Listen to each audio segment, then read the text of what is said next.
Hello everyone, and welcome back to Katy vs. Lord of the Rings, Season 2, The Two Towers. I am on the road coming at you from, I don't know, somewhere in Montana. I'm here with my two hobbit traveling companions. How do I know they're hobbits?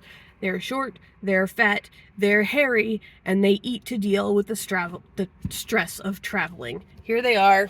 Rosie and Carmi have come out of hiding and are now snacking. I'm only taking them as far as Isengard, and by that I mean Kentucky, where they will be left with my sister-in-law, who will take care of them until the rest of my family moves across the country later this summer. Anyway, Two Towers. I got through 4 chapters yesterday on my driving, and while you might not think that's impressive, let me remind you that these are Tolkien chapters, and every one is 3,000 pages long. I am loving The Two Towers, and if you've watched any of my earlier videos, then you know that this is a surprise, because The Two Towers is where I got stuck when I tried to read it as a teenager. But now, having reread it, I understand why. Number 1, this book has a very slow start. Yes, Boromir dies, and that's fine.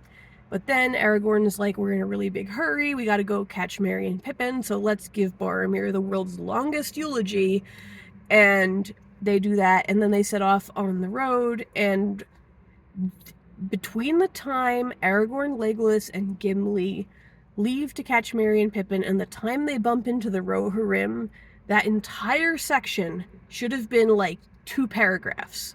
Because it's pretty much just pages and pages of Legolas being like, look, there's a bird. Look, there's a mountain. Look, there's Gondor. And when that's the opening to the book, that makes people like me lose interest. But once I got past that, once I got to the Rohirrim, things picked up and made up for it like crazy. So, a note to you modern authors out there. This day and age, every single reader is going to have ADD. And, and Tolkien was writing this book in, like, the 50s. That was fine. He could put in long stuff like that. You're going to lose your audience if you try to do that in 2024. Just saying. Now, I'm going to say 2 things about what I read yesterday in the car. I could say a lot more, but then this video would be 3,000 hours long, and even Tolkien would get bored watching it. So, one thing I'm going to say is really controversial, and people are going to get really mad at me for saying it. But you know what? This is YouTube. You don't get clicks by saying puppies are cute and everybody loves them. No, you get clicks for saying controversial things, like Boromir in the movies was done better than Boromir in the books. Okay. In the books, Boromir's there. He complains a lot. He attacks Frodo. He feels bad about that, and then he dies, right? And he's really well done in the book, too. Tolkien doesn't write badly written characters. No, he's a good character. But I feel like the movie did a couple things with him that were really, really, really smart. In the extended edition, they have a really sweet scene where he's bonding with Merry and Pippin, and that makes him dying to protect them all the more impactful. It also lets us kind of see some more of the fun and positive side of Boromir, so that when he dies later on, we feel really sad. Also, it may just be because Sean Bean is just really good at dying, so his performance just brings some emotion to that moment that's just lost in the book without Sean Bean there, but his actual death scene and the conversation between him and Aragorn was just so beautiful in the movie, and in the book, he just kind of says, I attacked Frodo and I feel bad, and then he dies. So, yeah, good job, movie. Good job. Merry and Pippin, on the other hand, way better in the book than in the movies, as are most other things.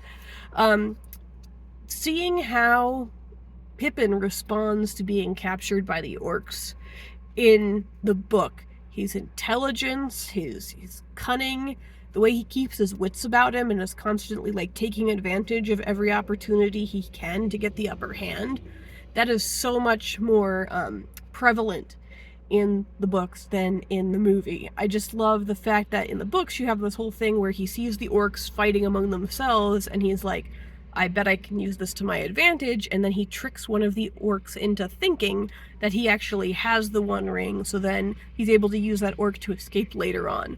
So, really smart. I just love seeing more cunning side of those two hobbits. Whereas in the movie, they were pretty much comic relief. I mean, they did get deeper than that kind of as the movie went on, but I feel like their characters were shortchanged in the movie. So anyway, those are my opinions, my controversial opinions.